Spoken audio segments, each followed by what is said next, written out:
모바일 취약점 진단 소개 섹션을 시작하겠습니다.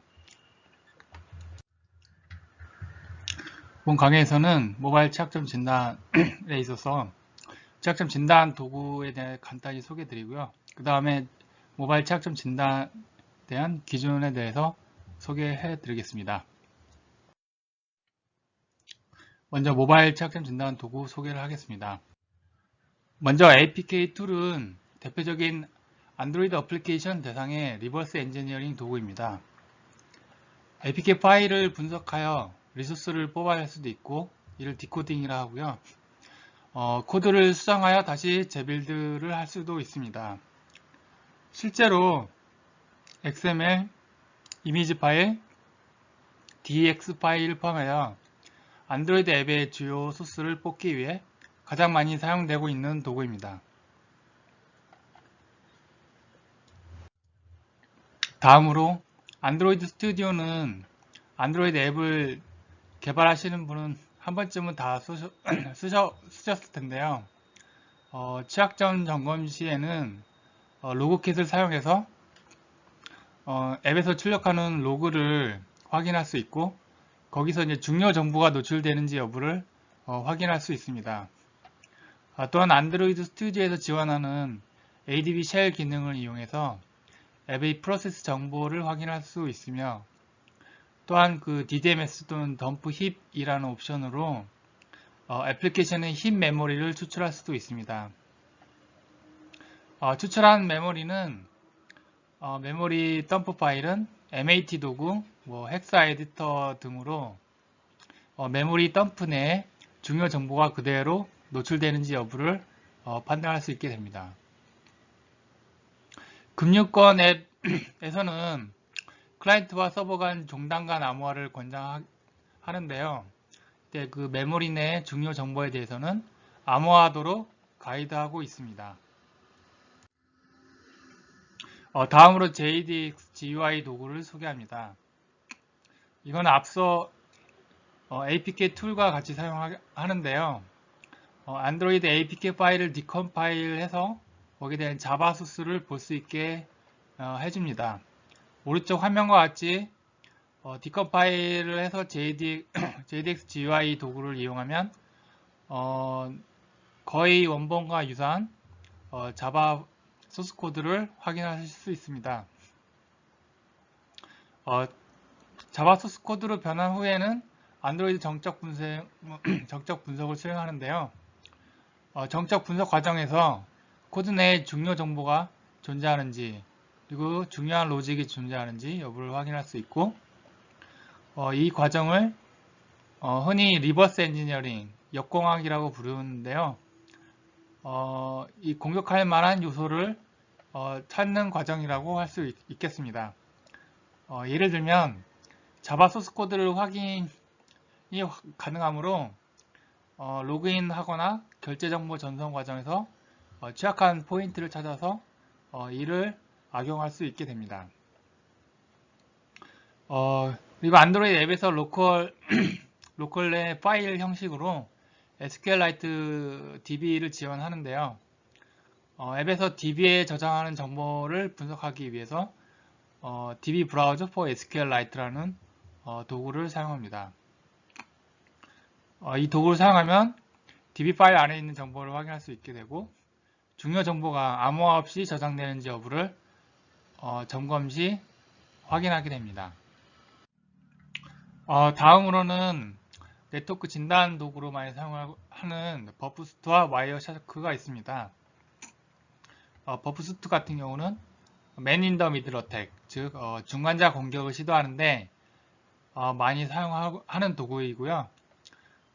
프록시 서버를 사용해서 이제 클라이언트와 서버가 주고받는 패킷을 가로채어 위변조가 가능하도록 도와주는 도구입니다. 이는 해커도 사용할 수 있고요. 점검하는 컨설턴트도 사용하기 때문에 공격과 방어 측면에서 모두 사용하는 도구라고 할 수 있겠습니다. 그리고 와이어샤크는 네트워크 패킷을 그대로 캡처해서 분석할 수 있는 도구입니다. 흔히 네트워크 이론에 대해서 공부하셨던 분은 대부분 와이어샤크를 한 번 정도는 써보셨을 것 같은데요. 모바일 앱에서 외부로 전송되는 데이터 패킷을 분석할 때 사용합니다. 다음으로 드로저라는 취약점 진단 프레임워크라는 도구인데요. 주로 안드로이드 컴포넌트, 즉 액티비티나 서비스 콘텐츠 프로바이더, 브로드캐스트 리시버 등의 취약점 진단 시 사용하게 됩니다. 마지막으로는 프리다라는 도구가 있는데요. 다양한 플랫폼에서 프로세스에 대한 인젝션이 가능합니다. 즉 실행 중인 애플리케이션을 추적 분석하거나 동적 디버깅이 가능한 도구입니다. 여기까지 간단하게 모바일 앱 취약점 진단에 사용하는 도구를 살펴봤고요. 이후부터는 모바일 취약점 진단 시 취약점 진단 기준에 대해서 소개하겠습니다.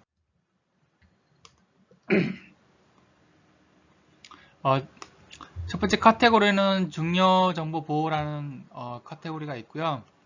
그 내에 첫 번째로 메모리 내 중요 정보 노출 방지라는 항목이 있습니다.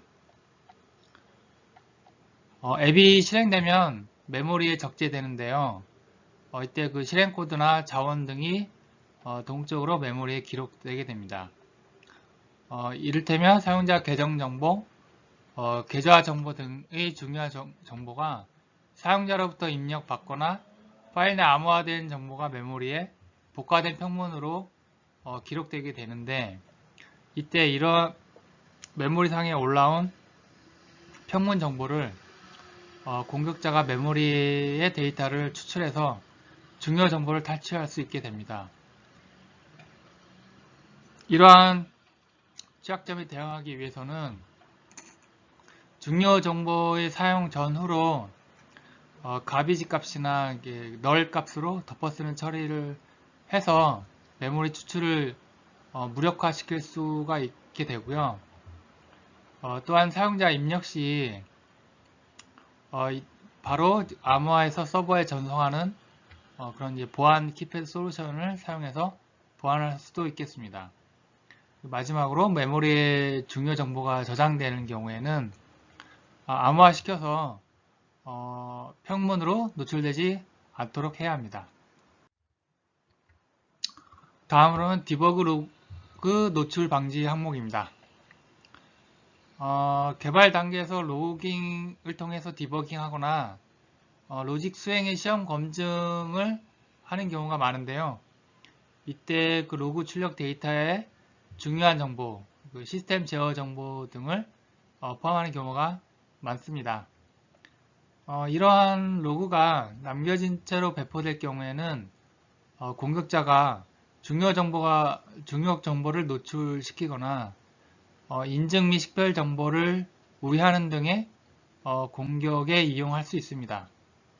따라서 배포 단계에서는 디버깅 목적으로 삽입된 로그 출력 코드를 반드시 삭제해야 합니다.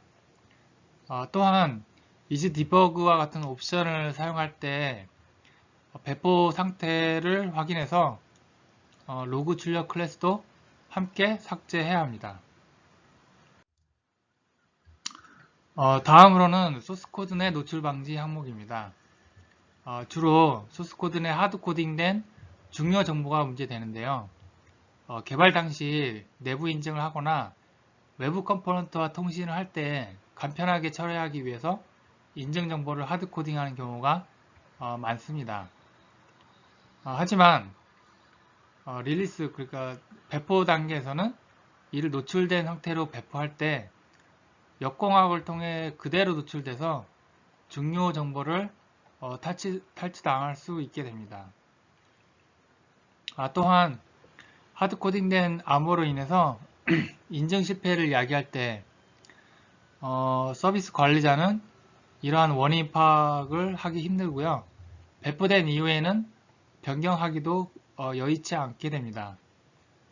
이에 대한 대응으로 패스워드는 반드시 암호화해서 별도 저장하여 사용해야 합니다. 또한 암호화에 이용된 키값은 서버와 통신을 통해서 간접적으로 취득하거나 화이트박스 암호화와 같이 암호화 키가 노출되지 않도록 해야 할 것입니다. 다음으로는 중요 정보